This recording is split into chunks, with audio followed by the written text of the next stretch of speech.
Sa iba pang mga balita, bilang pagkilala sa kanilang tagumpay sa kanilang mga larangan, binigyang parangal ang ilang personalidad sa pangalawang taon ng Philippine Fashion Trends Awards Night. Para sa detalye, narito si Dan Villegas. Isang natatanging gabi para sa mga natatanging personalidad. Ganyan mailalarawan ang gabi ng pagpaparangal sa mga natatanging pangalan sa industriya sa ginanap na A Night to Remember Awards Night ng Philippine Fashion Trends.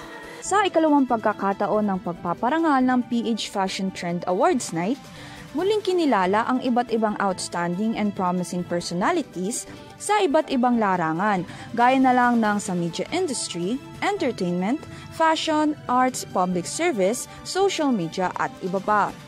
Kaugnay nito, nagpahayag ang ilan sa mga awardee ng kanilang kagalakan at pagpapasalamat para sa naging pagkilala sa kanilang natatanging kontribusyon sa industriya.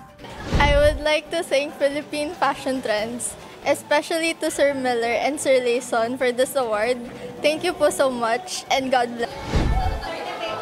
Ayan, thank you so much of course sa Philippine Fashion Trend. Thank you pa din sa mga sumusuporta sa Star Pop with my co-host ngayon na ang sarap na tumanggap ng... So, finally, nandito ako pero ito na ngayon, no? Kaya thank you so much po sa inyong lahat.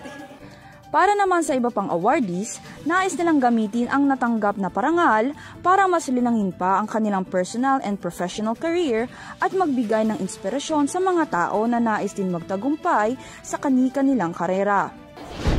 I would take this award as something that I can take to myself. Getting this award helps me be an inspiration more to my fellow people, to my fellow children. Because if you are appreciated, it helps you go on. It helps you find your purpose in life and helps you help people.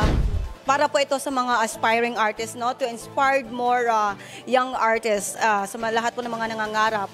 Ayan, just keep up the good work and just be yourself para maging successful ka sa iyong career. Kaya lahat ng mga project or mga outreach program sa Balanga City ay ginagawa namin sa tulong din ng mga sponsors na tumutulong sa amin para mapaigi namin ang pagbibigay ng mga tulong sa mga nangangailangan, lalo-lalo. Kabilang din sa mga nabigyan ng parangal at pagkilala ay mula naman sa EuroTV News at EuroTV Entertainment. Samantala, nagpasalamat naman ang co-founder ng Philippine Fashion Trends na si Christopher Layson sa mga taong bumuo at tumulong upang maging matagumpay ang pagdaraos ng nasabing event.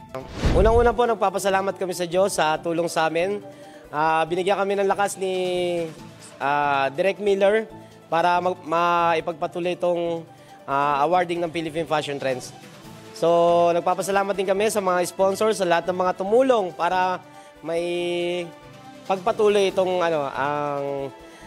ang simpleng awards night ng Philippine Fashion.